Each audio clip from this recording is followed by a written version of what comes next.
હા, દુખે તોય કહેવાનું ને તેલ લગાડવાથી કેવો ફાયદો છે એ કહેવાનું આપણે.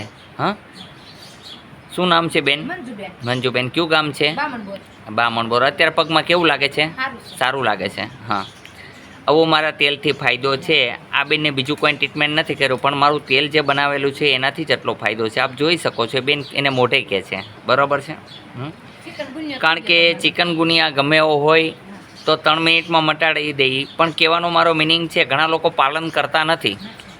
પછી એમ કે અમને ચિકનગુનિયો ન મટાડ્યો, એનો ગુનો જોતા નથી અને તાત્કાલિક અમારો ગુનો ગોતે.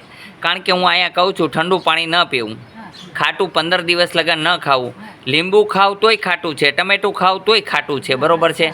અને મારી દવાથી કોઈ સાઈડ ઇફેક્ટ થતી નથી. એક તેલ જ છે, દેવદારનું તેલ છે, એની અંદર અમુક મારી કપૂર, મેન્થોલ, હવે અમુક વસ્તુ જે હોય એ બધી મિક્સ કરીએ જડીબુટીથી આ બનાવું છું અને એનાથી તમારો રોગનો ઉપચાર થાય છે. તમે પણ આ બનાવી શકો છો, બરાબર છે. પછી હનુમાનજીને જે સિંદૂર ચડે છે એનો પણ આમાં અમલ કરું છું કે એ સિંદૂર કેસરી કલરનું હોય છે અને આ પથરાવ જે સિંદૂર હોય છે વ્હાઇટ કલરનું હોય છે.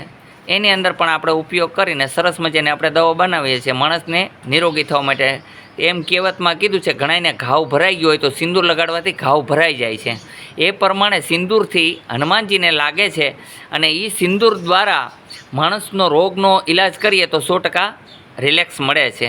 આની અંદર બીજી કોઈ વસ્તુ કેમિકલ કોઈ એવી ખરાબ વસ્તુ કાંઈ નથી. આપણે એક દેશી ઔષધિથી જ બનાવીએ છીએ. તમે ચેક કરી શકો છો. આપણે અત્યારે કીધું કે મને સારું છે, ચિકનગુનિયા હોય ગમે એવો કોથરો ભરીને આવે તોય માણસ હાજા થઈ જાય. પણ આમાં ઘણાય સારું કહે ઘણાય ખરાબ કહે, એનો ગુનો જોતા નથી. એટલે કારણ કે ઘણા લોકો એમ કહેતા હોય કે ભાઈ અમને સારું નથી થયું, એનું કારણ કે મેં તો અહીંથી હાજા કરી દીધા હોય. પણ હવે તમે ઘરે જઈને ઠંડુ પાણી પીવા માંડો, ગોળાના પાણી વિના હાલે નહીં તો હું શું કરું? હું અહીંયા ના જ પાડું છું કે ઉકાળેલું પાણી પીવું. પણ તમે મારા નિયમનું પાલન ન કરો તો શું કરું? તમારે પરીક્ષામાં પાસ થવું છે, સાહેબે કીધું કે ભાઈ તમે નિયમનું પાલન કરજો, ભણવામાં ધ્યાન દેજો, પણ તમે રમતમાં જ ધ્યાન દો તો શું થાય? તમે પાસ ન થાવ. એક સાહેબ હતા, બહુ સરસ વાત કરી હતી એને કે એક ભાઈ ઠપકો દેવા ગયા કે બધા છોકરા કોઈ પોલીસ ઓફિસર બન્યા, કોઈ વકીલ બન્યા, કોઈ જજ બન્યા, કોઈ સારા ડૉક્ટર બન્યા, કોઈ કલેક્ટર બન્યા, પણ મારો છોકરો ચોર બન્યો. એનું કારણ શું છે? સાહેબે કીધું કે શિક્ષક સૌ ગરજ સરખી ચારે, બધાને હરખા જ ભણાવતા હોય, પણ તમારા છોકરાએ કોઈ દી નિશાળમાં ધ્યાન ન દીધું. જ્યારે એને ભણવાનું કહે ત્યારે સંડાસનું નામ લઈ અને બહાર રખડવા વહી જતો અને બપોરે ટાઈમ પૂરો થાય ત્યારે ઘરે નિશાળે પાછો આવતો અને દફતર લઈને આવતો. તમે ક્યારેય ધ્યાન દીધું? પૂછ્યું કોઈ દી છોકરાને કે તું ભણેશ કે હું કણે? તમે તમારામાં ધ્યાન દીધું? ક્યારેય ધ્યાન ન દીધું, એ માટે તેને છોકરો ચોર બન્યો. એટલે આપણે જ ગુનેગાર કહેવાય. ભૂલ આપણે કરીએ ને કોકને ગુનેગાર કહીએ તો એ આપણી ભૂલ છે. આજના ઘણા માતા પિતા એવા છે, વ્યસ્ત રહેવાને કારણે છોકરાઓને મોબાઈલ પકડાવી દે છે અને મોબાઈલને કારણે બાળકોની આંખો જતી રહે છે અને માનસિક તણાવ પણ થાય છે અને ઘણી પ્રકારના રોગ થાય છે, કેન્સર ટ્યુમર પણ થઈ શકે છે. તો હું એવું કહેવા પ્રાર્થના કરું છું કે મોબાઈલનો જેટલો ઓછો ઉપયોગ થાય એટલો કરો. બીજા નંબરની અંદર કેન્સરનું મહત્ત્વનું કારણ છે કોલગેટ. કોલગેટનો ઉપયોગ ન કરવો. દેશી દાંતણ છે, પાવડર છે, એનો ઉપયોગ કરશો તો બહુ તમને ફાયદો થશે. આજે ઘણી વસ્તુ થાય છે, તમે ક્યારેક કોલગેટ વિશે જાણો તો ખબર પડે એમાં શું શું મિલાવવામાં આવે છે. એટલે કોલગેટનો ઉપયોગ કમ કરવો અને દાંતણનો ઉપયોગ વધારે કરવો. પછી દેશી કોઈ પાવડર મળી જાય, કોલસીનો છે, બીજો કોઈ પણ પાવડર છે, નમક ફટકડી છે, એનું બ્રશ કરીને જુઓ તમારા પેઢા કોઈ દી તકલીફ નહીં આપે, લોહી નહીં નીકળે, દાંત સરસ મજાના ચોખ્ખા થશે. અજમાઈશ કરીને કહેજો મને અને કેન્સરનો બનાવ નહીં બને. આવું ઘણું બધું શીખવાડીએ છીએ. જેમ કે નાકોડી ફૂટી ગઈ હોય તો અમે કહીએ છીએ કે નાકોડી ગમે એવી ઉનાળામાં ફૂટે તો નાક કેસર લેવું, સાકર લેવી, એ બેને મિક્સ કરી નાખવાની, એની અંદર ઘી નાખી અને ચાટે તો 100% નાકોડી ગમે એવી ફૂટી હોય તાત્કાલિક બંધ થઈ જશે. કોઈને અંદર અલ્સરનો પ્રોબ્લેમ છે પણ નાગકેસરનું સેવન કરવાથી ગમે એવું અલ્સરનો પણ પ્રોબ્લેમ દૂર થઈ શકે છે. હવે ઘણી બધી અમે વનસ્પતિની દવા બતાવીએ છીએ. જડીબુટી તમારી સામે જ હોય, તમે ઓળખી નથી શકતા. જેમ કે લીમડો છે, ઘણી બધા રોગ દૂર કરે છે. લીમડો એવા રોગને દૂર કરે છે. ગમે એવો દુખાવો હોય તો એનો દૂર કરે છે. અંદર પાક ન મળતો હોય તો એનો લેપ કરવાથી પાક પણ મટી જાય છે. ઘણી પ્રકારના રોગ લીમડો દૂર કરે છે. જેમ કે ડાયાબિટીસની બીમારી હોય તો લીમડાના પાન લેવા, બીલીપત્રના પાન લેવા, જાંબુડાના પાન લેવા, આ ત્રણેયનું મિશ્રણ કરી અને એની અંદર સમભાગે હળદરને નાખવી, લીલી હળદરને, એનું મિશ્રણ કરી અને માણસ એક ઘૂંટડો રોજ પીવે અથવા તો એક ચમચી રોજ પીવે તો 100% ડાયાબિટીસથી નિજાત પામે છે. ડાયાબિટીસ એને પરેશાન કરતી નથી. પણ મારે પરેજી પાડવી નથી. ડૉક્ટર એમ કહે છે ઘઉંની રોટલી ન ખાજો, પણ હું તો ડાયબા જ કરું તો શું થાય? હાલો, બટેટા ખાવાની ના પાડે. અને ઘણા બધા દુઃખ ન લગાડતા, ઘણા બધા ઉપવાસ કરે છે. ઘણા બધા કહે છે આજે તો અમે સોમવાર રહ્યા છીએ, આજે તો મંગળવાર રહ્યા છે. પછી મંગળવારને દિવસે એટલું બધું ફરાળ કરે કે એની વાત પૂછોમાં. પછી કે અમે તો આજે મંગળવાર હતો, 1 ડઝન તો કેળા દાબી જાય. છેલ્લે કે આઈસ્ક્રીમ ઘરવાળો કે ખાશો તો કે હાલશે. અને પછી કે અમે ઉપવાસ રહ્યા. કઈ રીતના ભગવાન સ્વીકાર કરશે?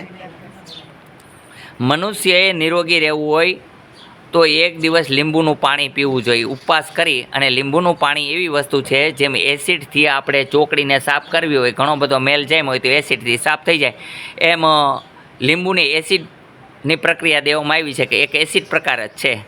તો એને કારણે લીંબુવાળું ગરમ પાણી કરીને એમાં લીંબુ નીચવી નાખવું અને એ પાણી પીવું આખો દિવસ. જો તમને કોઈ રોગ થાય તો મને કહેજો, કારણ કે આખું બધું ચોખ્ખું થઈ જાય. અને ઘણો બધો મેલ છોટ્યો એટલે 1 દિવસ આપણે આરામ દઈએ તો કેટલો ફાયદો પડે? મશીનને ફાયદો પડે કે ન પડે? તો 1 દી ભોજન ન કરીએ તો કોઈ દિવસ બીમાર આપણે પડતા નથી. બોલો જય હનુમાન. આપને બધાને અત્યારે કેમ છે? સારું છે ને? મારી એક જ ઈચ્છા હોય છે, જગત કલ્યાણ, મારું કલ્યાણ. મારો કોઈ સ્વાર્થ છુપાયેલો હોતો નથી. તો હું જે તેલ બનાવું છું, હું જે કાંઈ દવા બનાવું, પોતે બનાવું છું. પણ મારી ઈચ્છા એવી હોય કે તમે સ્વસ્થ અને હાજા થઈને જાઓ.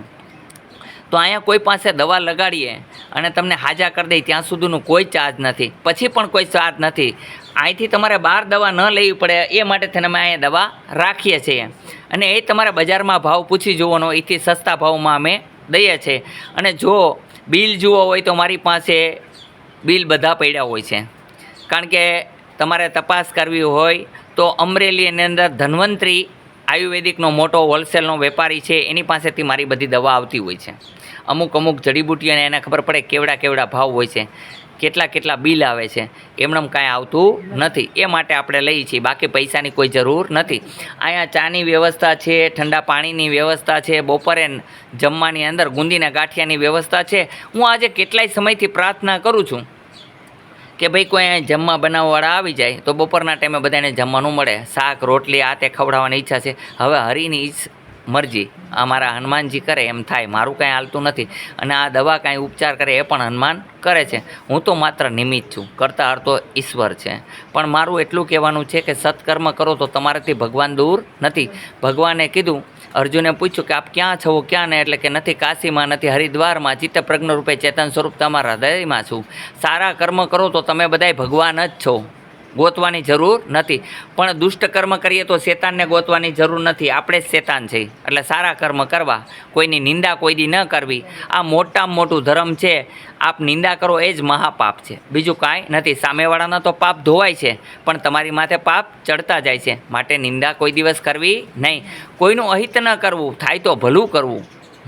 કબીર સાહેબે ચોખ્ખું કીધું છે, બુરા દેખન મેં ચલા, બુરા ન મિલ્યા કોઈ, અપની ही बुराई देख ली तो मुझसे बुरा न मिल्યા કોઈ. બોલો જય હનુમાન. અહીંયા આવવા માટે આટકોટથી ગરણીથી થોરકાંડ રોડ ઉપર આદેશ આશ્રમ આવેલો છે. અહીંનો સમય સવારે 9 થી 12, સાંજે 4 થી 6 છે. બોલો જય હનુમાન.